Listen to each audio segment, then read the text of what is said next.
అందరికీ నమస్కారం అండి. జయగురుదత్త ఎస్వీఎస్ ఛానల్కి స్వాగతం సుస్వాగతం. నా పేరు విజయశ్రీ. చందమామ కథలు వినాలనుకుంటే ఫస్ట్ మా ఛానల్ని సబ్స్క్రైబ్ చేసుకోండి. ఈరోజు చందమామ కథల్లో గ్రహణం విడిచింది అనే చక్కని చందమామ కథ నుండి విందాం. సర్వేశ్వరపురం జమీందారు గారి పని మీద బయలుదేరిన సౌరి అనే యువకుడు అనుకున్నట్టుగానే చీకటి పడే సమయానికి మార్గమధ్యంలో ఉన్న చిట్టడువు దాటగలిగాడు. అయితే అంతలో ఆకాశంలో మేఘాలు కమ్మి జడివాన ప్రారంభమైనది. సౌరీక ఆ రాత్రికి ప్రయాణం మాని ఎక్కడో ఒక చోట తలదాచుకోక తప్పదనుకుంటూ ఉండగా మెరుపుల కాంతిలో కొన్ని ఇల్లు కనిపించాయి. సౌరి గబగబా వాటి కేసు పరిగెత్తి ఒక పాతకాలపు పెంకుటింటి తలుపు తట్టాడు. వెంటనే ఒక ముసలాయన చేతిలో ఒక చిన్న దీపంతో తలుపు తెరిచాడు. ఆయనకు ఒక కాలు కుంటి. సౌరిని చూస్తూనే లోపలికి రా, తడిసిపోలేదు కదా అన్నాడు. లేనట్టు తల ఊపి సౌరి లోపలికి వెళ్ళాడు. ముసలాయన సౌరికి అక్కడున్న మంచం చూపి కూర్చోమని, ఈ చీకట్లో జడివాన్లో ఎక్కడికి పోతున్నావు అని అడిగాడు. సౌరి కొంత అయిష్టంగానే, నేను సర్వేశ్వరపురం జమీందారు గారి దివాణం కాపలాబట్టుని. జమీందారు గారి చిన్న కొడుకు మేనమామగారి ఇంటి నుంచి ఒక పిల్లి పిల్లను తెచ్చేందుకు బయలుదేరాను. అదేదో కొత్త జాతట. ఆ పిల్లి పిల్లను దేనిదే తను అన్నం ముట్టనని చిన్నబాబు మారం చేస్తున్నాడు అన్నాడు. ఇది విని ముసలాయన పెద్దగా నవ్వి, నీకు పట్టుమని 25 ఏళ్ళు ఉన్నట్టు కూడా లేదు. 6 అడుగుల యువకుడివి. డాలు కత్తి పట్టి రాజ్యరక్షణకు రాజుగారి రక్షణకు ముందుకు రావాల్సిన నువ్వు జమీందారుల దివాణాలకు పిల్లి కోణల్ని కుక్క పిల్లల్ని పోసుకుపోతున్నావున్న మాట అన్నాడు. అయితే ముసలాయన నవ్వుతూనే ఆ కట్టువైన మాటలకు సౌరి గతుక్కుమన్నాడు. అయితే ముసలాయన ఆప్యాయంగా అతడి భుజం తట్టి, సరే, మానం క్రితం ఈ రాజ్యంలో జరిగిన దారుణం గురించి నీకు తెలుసా అని అడిగాడు. ఏంటదని అడిగాడు. 4 రోజుల క్రితం ఏం జరిగిందంటే, తెలుసు. రాజుగారు సముద్ర విహారానికి వెళ్ళి పడవ ప్రమాదంలో మరణించాడని మించిన దారుణం ఏముంటుంది అన్నాడు సౌరి బాధగా. ముసలాయన 1-2 క్షణాలు తల పంకిస్తూ ఊరుకుని, సరే, నీకు అంతకు మించి తెలియదన్నమాట. విను. రాజుగారి ఏకైక సంతానం రాకుమారి అలకనంద. ఆమె కాబోయే భర్త ఈ రాజ్యానికి రాజు కాగలడు. ఇప్పుడు ఆమె తాను అడిగిన 3 వేర్వేరు ప్రశ్నలకు ఒకే సంతృప్తికరమైన సమాధానం చెప్పిన వారిని వివాహమాడతానని ప్రకటించింది. సరైన సమాధానం చెప్పలేని అమాయకులను కిరాతకంగా ముసళ్ళకు ఆహారంగా వేయిస్తున్నది అన్నాడు. ఈ విషయాలు మీకెలా తెలుసు అంటూ ఆశ్చర్యపోయాడు సౌరి. నేను రాజుగారి అంగరక్షకుడిగా 15 ఏళ్ళు పనిచేశాను. ఒక రథం ప్రమాదంలో రాజుగారిని రక్షించబోయి కాళ్ళు విరగొట్టుకున్నాను. సొంత ఊరి మీద మమకారంతో చివరి రోజులు ఇక్కడ గడుపుతున్నాను. అయినా రాజుగారి అంతఃపుర విశేషాలు ఎప్పటికప్పుడు తెలియపరిచే మనుషులు నాకున్నారు. నువ్వు ఈ పిల్ల వ్యవహారం పక్కన పెట్టేసి రాజధానికి వెళ్ళు. సాహసించి రాకుమారి దుష్కార్యాలను అరికెట్టు అన్నాడు ముసలాయన. సౌరి కొంచెం సేపు తల వంచుకుని ఊరుకుని, అయ్యా, తమరు ఆశీర్వదిస్తే అలాగే రాజధానికి వెళతాను అన్నాడు.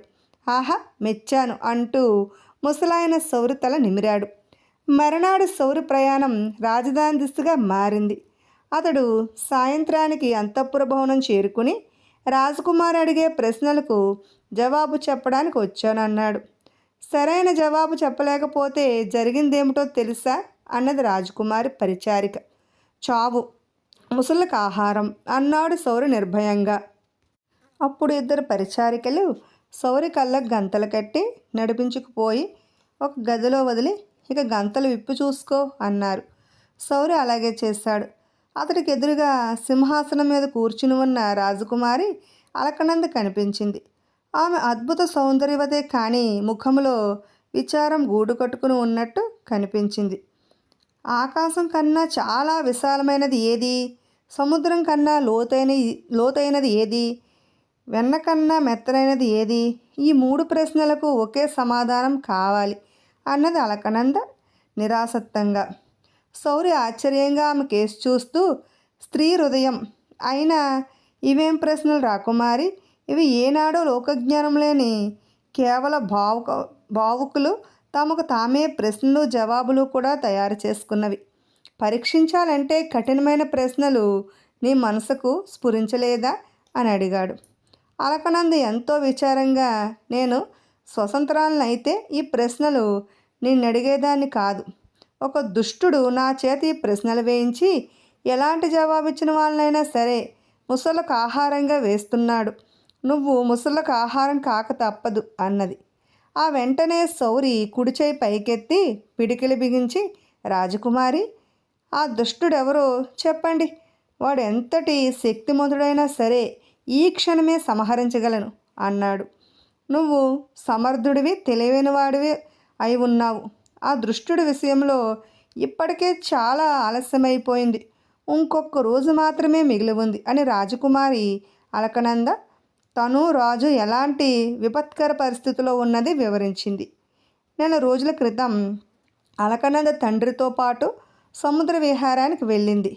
ఆ సమయంలో సేనాధిపతి వీరవర్మ కూడా వాళ్ళ వెంట ఉన్నాడు. వాడు దురుద్దేశంతో తమ వెంట వచ్చినట్టు వాళ్ళు సముద్ర మధ్యంలో తెలుసుకున్నారు. పడవ నడిపే వాళ్ళందరూ వాడి మనుషులే. వాళ్ళు పడవను ఒక చిన్న ద్వీపం దగ్గరకు తీసుకుపోయాడు. వీరవర్మ అక్కడ ఒక ఎర్రరాతి కొండగుహలో రాజును బంధించి అలకనందను రాజాంతఃపురానికి తీసుకువచ్చాడు. తర్వాత సముద్రంలో ప్రమాదవశాత్తు పడవ మునిగిపోయిందని, రాజుగారి జాడ తెలియలేదని, రాకుమారుని మాత్రం రక్షించి తీసుకువచ్చానని ఒక కట్టుకథ అల్లి చాటింపు వేయించాడు. ఇప్పుడు వాడు ప్రశ్నల పథకంతో జవాబు చెప్పవచ్చిన వాళ్లను ముసళ్ళకు ఆహారంగా వేస్తూ చివరకు రాజకుమారి ప్రశ్నకు తనే తగిన జవాబివ్వడంతో ఆమె తనను వరించిందని ఆడాలని చూస్తున్నాడు. ఇంత చెప్పి అలకనంద, క్రితం రాత్రి నిద్ర పట్టక నేను ఉద్యానవనంలోకి వెళ్ళాను. అక్కడ సేనాపతి, వాడి నమ్మిన బొంటైన నాగేంద్రుడు మధ్య జరుగుతున్న సంభాషణ ఒక పొదచోట నిలబడి విన్నాను. సేనాపతి నాగేంద్రుడితో, రేపు ఉదయాన్నే నువ్వు ద్వీపంలోని ఎర్రరాతి కొండ దగ్గరికి పో. అక్కడ కాపలా ఉన్న వాళ్లతో గ్రహణం విడిచింది అన్న సంకేత పదం చెబితే వాళ్ళు రాజును నీతో పాటు పంపుతారు. మీ పడవ సముద్ర మధ్యంలో ఉండగా అతన్ని పట్టి సముద్ర జలంలోనికి తోసాయి. ఎల్లుండి గొప్ప శుభదినం. రాజకుమారితో నా పెళ్ళి ఆ రోజే. ఆ తర్వాత నేను రాజునయ్యాక ఇంత నమ్మకంగా నాకు సాయపడిన నీకు సేనాధిపతి పదవో మంత్రి పదవో ఇస్తాను అన్నది. ఇంతటి రాజద్రోహులుంటారని నేనేనాడు వినలేదు రాకుమారి అన్నాడు సౌరి పటరాని కోపంతో. ఆ వీరవర్మ నరరూప రాక్షసుడు. వాడు చీకట పడే వేళకు నిన్ను ముసళ్ళకు ఆహారంగా వేయడానికి వస్తాడు. నీ జవాబు నచ్చలేదని చెప్పగానే నువ్వు గవాక్షం గుండా దూకి పారిపోయావని వాడికి చెబుతాను అన్నది అలకనంద. ఆ వెంటనే సౌరి గవాక్షం గుండా బయటకు దూకి చెట్ల చోటన నొక్కుతూ పోయి ఉద్యానవనం చేరి అక్కడ నుంచి సముద్ర తీరం చేరాడు. మరునాడు సౌరి తూర్పు తెల్లవారుతూ ఉండగానే ఒక బెస్తవాడికి కొంత డబ్బిచ్చి రాజు బందీడై ఉన్న ద్వీపం చేరాడు. సౌరి ద్వీపంలో కాలు పెట్టగానే తలకు మూడింతలున్న తలపాగా ధరించిన వాడొకడు కత్తి దూసి మీసం మెలితిప్పుతూ సౌరికి అడ్డు వచ్చి, ఎవడెవరా నువ్వు? ఏమైనా సముద్రపు దొంగల ముఠాలోని వాడివా అని గద్దిస్తూ అడిగాడు. సౌరి వాడిని సమీపించి ఏమాత్రం తొనక్కుండగా పెద్ద గొంతుతో గ్రహణం విడిచింది అన్నాడు. అది విని తలపాగా వాడు ఒక్క క్షణం నివ్వెరపోయి, ఏమిటి ఈ సంకేతం? నాకు నాగేంద్రుడికి తప్ప మరెవడికి తెలియదే అన్నాడు. సౌరి మరింత పెద్ద గొంతుతో, ఇక్కడికి వచ్చేటప్పుడు సముద్రంలో నా ఢాల్ కత్తులు జార విడుచుకున్నాను. లేకపోతే ఈ క్షణమే నీ తలను మొండం నుంచి వేరు చేసేవాడిని. ఆయన నాగేంద్రగాడు కాదు, నాగేంద్ర సింహుడు, కానున్న మహారాజు అన్నాడు. తలపాగావాడు వెలవెలపోతూ, ఏమిటేమిటి విడ్డూరంగా ఉన్నదే, కాస్త విడమరచి చెప్పు అన్నాడు. అయితే విను. రాత్రి నాగేంద్రసింహుల వారు సేనాపతి వీరవర్మ భోజనంలో 12 విషాల లేహ్యం కలిపారు. అది 12 గంటల తర్వాత తన శక్తి చూపుతుంది. ఆ విధంగా సేనాపతి పరలోకయాత్ర కట్టగానే నాగేంద్రసింహుల వారు ఈ ద్వీపానికి వచ్చి రాజును విడిపించి అంటూ సౌరి చెబుతూ ఉండగానే తలపాగావాడు పెద్దగా వాంతి చేసుకుని నేల మీద పడిపోయాడు.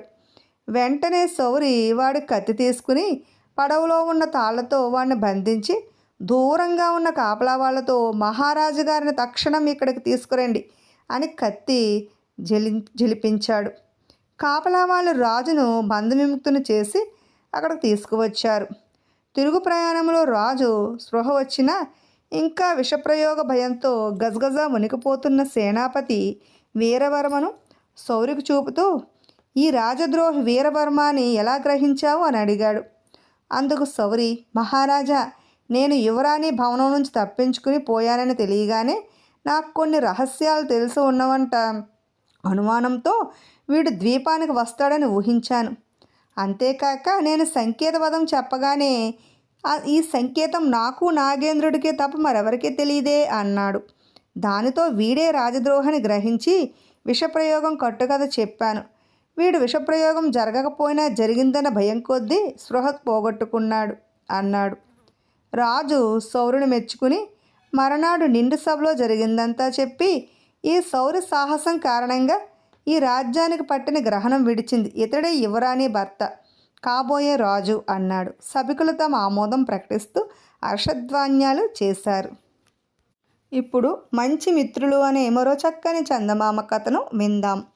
పట్టు వదలని విక్రమార్కుడు చెట్టు వద్దకు తిరిగి వెళ్ళి చెట్టుపై నుంచి శవాన్ని దించి భుజాన వేసుకుని ఎప్పటిలాగే మౌనంగా శ్మశానం కేసు నడవసాగాడు. అప్పుడు శవంలోని బేతాళుడు, రాజా, ఈ అర్ధరాత్రి వేళ భీతి గొలిపి ఈ శ్మశానంలో నువ్వు ఇన్ని శ్రమలు కోర్చడం నీకోసమా లేక పరుల కోసమా అన్న శంక కలుగుతున్నది. నీకోసమే అయితే నేను ఇవ్వగల సలహా ఏమీ లేదు. అలా కాక మరెవరి ఆజ్ఞను పాటించి నువ్వు ఇన్ని శ్రమలకు గురవుతూ ఉంటే మాత్రం నీకు హెచ్చరికగా ఉండేందుకు ఒక సలహా ఇవ్వదలిచాను.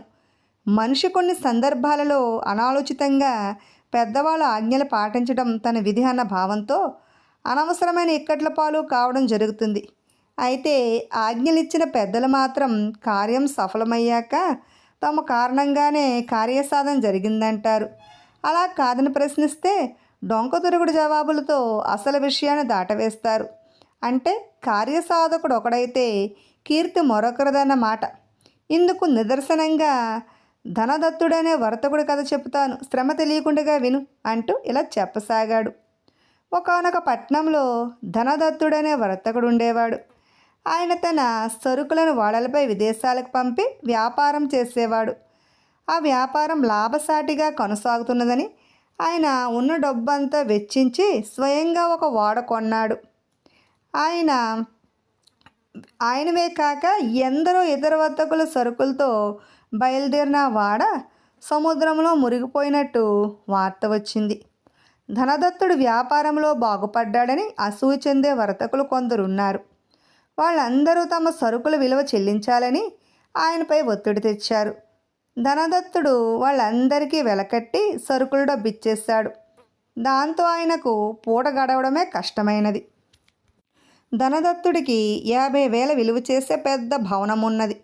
అందులో ఎందరో పనివాళ్ళున్నారు. ఆయన ఆ పనివాళ్ళందరినీ మానిపించేశాడు. భవనం 10,000 వరహాలకు తాకట్టులో ఉంది. 2 మాసాల్లో డబ్బు కట్టకపోతే ఆయనకు ఇల్లు కూడా మిగలదు.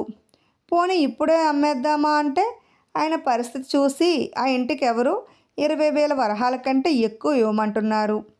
ఇలాంటి పరిస్థితుల్లో ధనదత్తుడు తన కుమారుడైన దేవదత్తుని పిలిచి, నాయనా, నువ్వు నాకు చేదోడు వాదోడుగా ఉండగలంత వయసువాడివి అయ్యావు.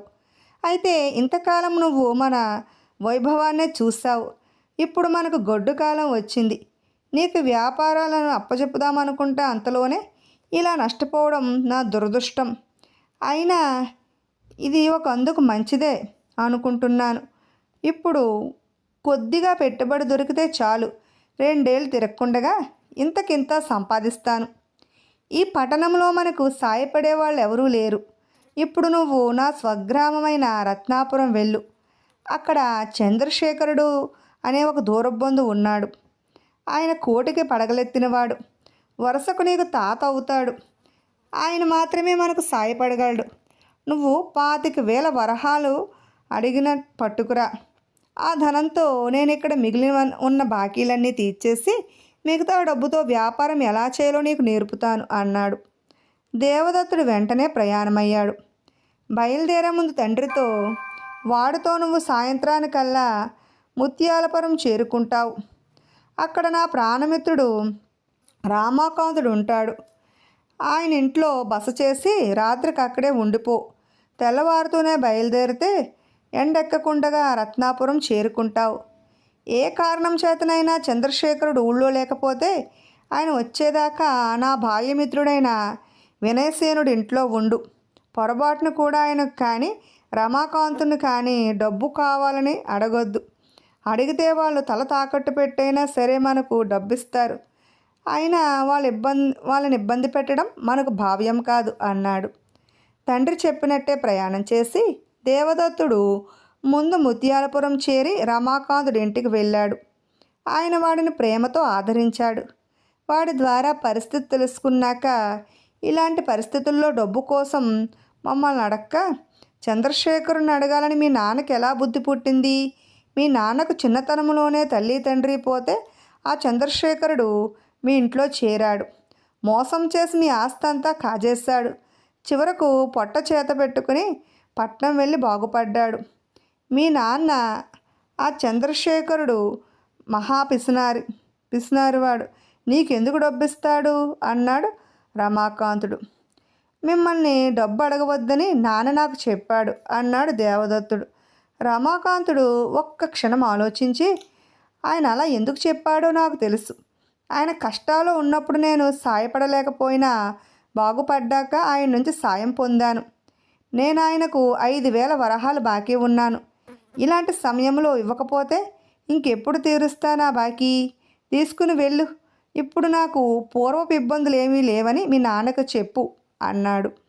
అయితే డబ్బు తిరుగు ప్రయాణంలో తీసుకుంటానని దేవదత్తుడు అంటే, నేను చెప్పినట్టు చేయని పక్షంలో నేను మళ్ళీ మీ నాన్న మొహం చూడను అన్నాడు రమాకాంతుడు.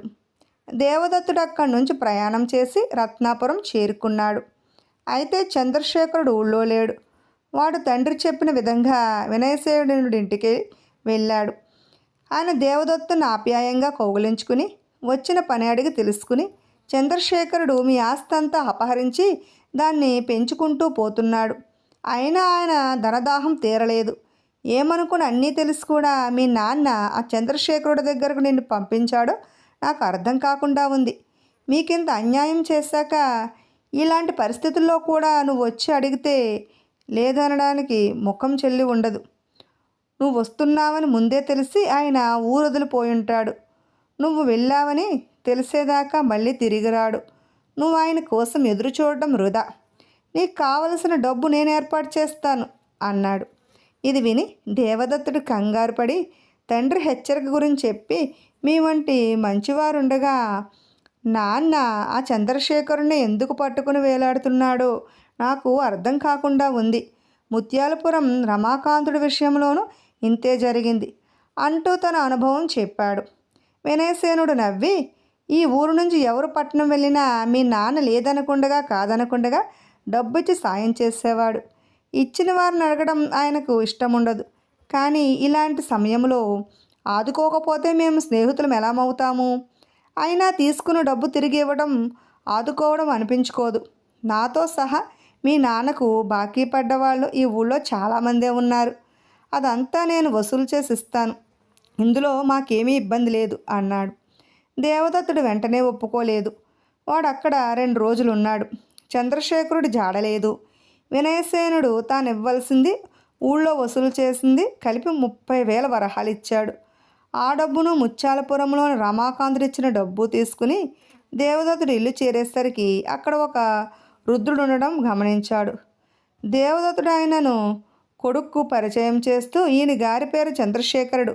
రత్నాపురం నుంచి వచ్చి ఏదో పని మీద ఈ ఊరొచ్చి జబ్బు పడ్డాడు. మన ఇంట్లో ఉంచుకుని వైద్యం చేయించాను. వెంట తెచ్చుకున్న డబ్బు అయిపోయిందట. ఈయన తిరుగు ప్రయాణానికి మనమే ఏర్పాటు చేయాలి. పాదాభివందనం చెయ్యి, వరుసకు నీకు తాత అవుతాడు అన్నాడు. దేవదత్తుడు చంద్రశేఖరుడికి పాదాభివందనం చేసి ఆయన ప్రయాణానికి ఏర్పాట్లు చేశాడు. తర్వాత వాడు తను తెచ్చిన డబ్బును తండ్రికి ఇచ్చి, నీకు ఎంతోమంది మంచి మిత్రులుండగా నన్ను ఈ పిసినారి చంద్రశేఖరుడు వద్దకు పంపడం ఆశ్చర్యంగా ఉంది అన్నాడు. ఇందుకు ధనదత్తుడు, నీకు ప్రాపంచిక విషయాలతో పాటు వ్యాపార పద్ధతుల్లోని మెలకువలు చెప్పి తగిన శిక్షణలు కూడా ఇవ్వాలనుకుంటున్నాను.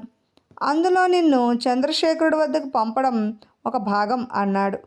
బేతాళుడి కథ చెప్పి, రాజా, ధనదత్తుడు తనకెందరో మంచి మిత్రులుండగా కొడుకు దేవదత్తుని చంద్రశేఖరుడు వంటి మోసకారి పిసినారి వద్దకు పంపడం ఏమన్న వివేకం, సందర్భశుద్ధి అనిపించుకుంటుంది. పైగా అతడు తన పొరపాటును కప్పిపుచ్చుకునేందుకు కొడుకుతో ప్రాపంచిక విషయాలు, వ్యాపార పద్ధతుల్లో మెలకువలు అంటూ మాట్లాడడం కేవలం డొంక తిరుగుడు జవాబే కదా. కార్యం సాధించుకువచ్చిన వాడు కొడుకైతే అందుకు కారణం తన ప్రయత్నమే అన్నట్టు ధనదత్తుడు ప్రవర్తించడం అతడిలో నిజాయితీ లోపించిందనడానికి తాత్కారం కాదా? ఈ సందేహాలకు సమాధానం తెలిసి కూడా చెప్పకపోయావో నీ తల పగిలిపోతుంది అన్నాడు. దానికి విక్రమార్కుడు, ధనదత్తుడి జీవితాన్ని కాచి వడపోసినవాడు. అతడు పిసినారి చంద్రశేఖరుణ్ణి డబ్బిమ్మని కొడుకుకు పంపడంలోనే అతడి మంచి మిత్రులందరూ ధనదత్తుడి పరిస్థితి ఎంత అధ్వాన్నంగా ఉన్నదో ఊహించుకోగలరు. అలాంటి పరిస్థితుల్లో కూడా తాము ఇవ్వవలసిన బాకీ డబ్బు అడగకపోవడం వల్ల అతడి మిత్రులకు అతడిపై మరింత గౌరవం పెరుగుతుంది. ఆ విధంగా వాళ్ళు కోరకుండానే ధనదత్తుడికి బాకీ డబ్బు చెల్లివేసి తాము మంచి మిత్రులమని రుజువు చేసుకున్నారు. ఇలా తమ గాఢమైత్రిని పంచుకునేందుకే మాత్రమే చంద్రశేఖరుణ్ణి ధనదత్తుడు ఉపయోగించుకున్నాడు. ఈ కారణాల వల్ల ధనదత్తుడు తన కొడుకు ఇచ్చిన జవాబులో దొంగ తిరుగుడు, నిజాయితీ లోపం అంటూ ఏమీ లేదు అన్నాడు. రాజుకి ఈ విధంగా మౌనభంగం కలగగానే బేతాళుడు శవంతో సహా మాయమై తిరిగి చెట్టెక్కేస్తాడు. విన్నారు కదండి. ఇటువంటి మరెన్నో చక్కని చందమామ కథలు వినాలనుకుంటే ఫస్ట్ మా ఛానల్ని సబ్స్క్రైబ్ చేసుకోండి. బెల్ ఐకాన్ క్లిక్ చేయండి.